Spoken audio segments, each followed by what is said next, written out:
alopecia es un tipo de padecimiento que consiste en la caída o pérdida del cabello. Sus causas y sus consecuencias son variadas, sin embargo, el impacto psicológico es muy fuerte. Para ello tenemos a la doctora Isabel Caravantes, especialista en este tipo de padecimientos, a quien le agradecemos que se encuentre con nosotros. Gracias por la invitación, este es un tema muy interesante. Sí. ¿Cuáles son los tipos más comunes de alopecia y qué es la alopecia?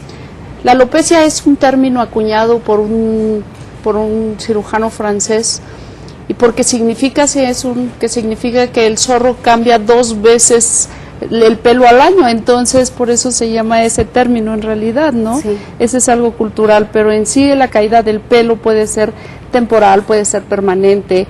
Temporal, como por ejemplo cuando las mujeres están embarazadas, que se les empieza a caer el pelo, cuando alguien tiene una alteración por estrés, todas esas neurodermatitis por estrés, porque hay gente que tiene alteraciones psicológicas y se tira del pelo y entonces se lo rompe, se lo fractura, y entonces eso es temporal porque se le dan tratamientos y eso te puede llevar a que en algún momento vuelva a crecer. Algunas enfermedades sistémicas, el lupus eritematoso, el hipotiroidismo, el hipertiroidismo, algunos medicamentos, el verapamil, algunos otros medicamentos que te tiran el pelo. Entonces, bueno, hay que tomar en cuenta cuando llega alguien, ¿sí?, por qué tiene una caída de pelo. Es diferente en un hombre que en una mujer. Definitivamente. Socialmente es más aceptado, si es que se puede decir así, en un hombre.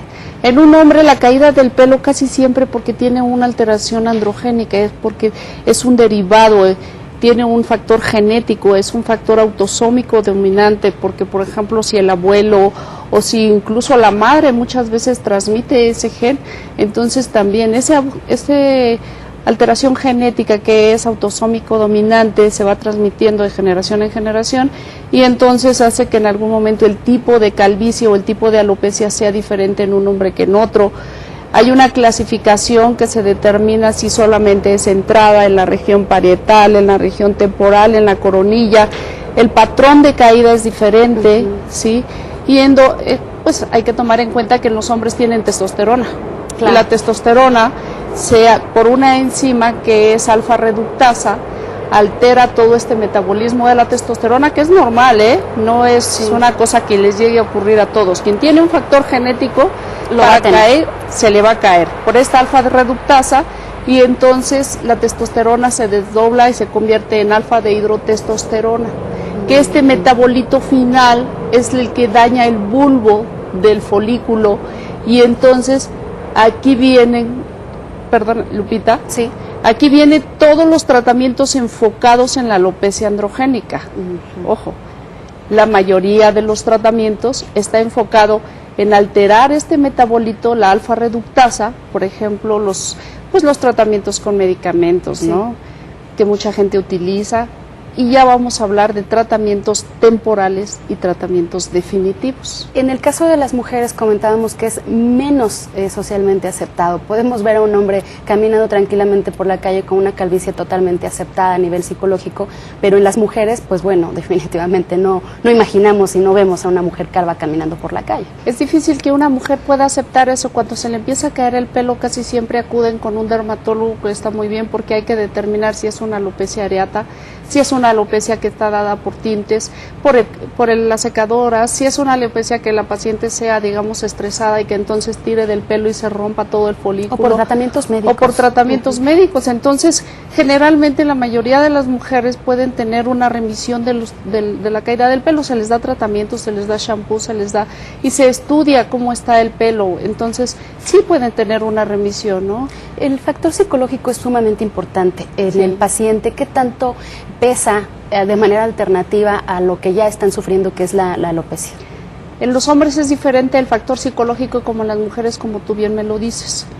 Los hombres casi siempre cuando empiezan a tener una caída del pelo entre los 18, 20, 25, pues sí, están en la época de la conquista. Claro. Y están en la época de la socialización, de la identificación de grupo. Y entonces hay chicos que indudablemente no pueden aceptar esto porque se ven mayores, porque las chicas no les hace caso, porque tiene un factor psicológico muy importante, muy impactante. Sí. Entonces, lógicamente es cuando empiezan a buscar ayuda y empiezan en el momento de decir, bueno, pues vamos a utilizar shampoos. Y viene toda la gama de marcas. ¿sí? Y a lo mejor no quieren decirlo a los padres, no quieren decirlo a los amigos, pero ellos van a la tienda y dicen, bueno, quiero un shampoo que me ayude a que no se caiga el pelo. Pero aquí hay que tomar algo en cuenta, que la caída del pelo se puede disminuir la frecuencia, más no evitarla totalmente, claro, si hay ese factor genético, sí, que hablábamos, ¿no?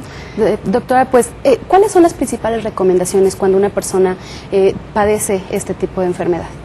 Primero, estudiar el tipo de alopecia que tiene.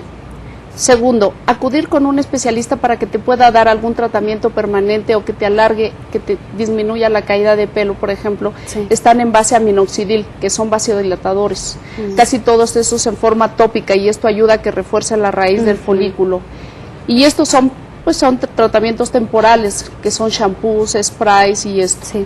Y tercero, ya cuando llega en un momento donde dice, bueno, finalmente ya tengo que hacerme un tratamiento definitivo, claro, pues ya se puede hablar de un trasplante o un microtrasplante. Claro. ¿Sí?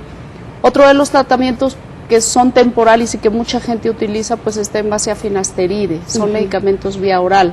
Claro. Pero esto lo tiene que recetar un especialista. Por supuesto, acercarse antes que a cualquier cosa a los especialistas. Pues le agradecemos mucho, doctora, su presencia. Ojalá que en otra ocasión pueda estar con nosotros para platicar sobre este tema que es muy amplio y que nos gustaría abordar con usted. Gracias. Hasta la próxima.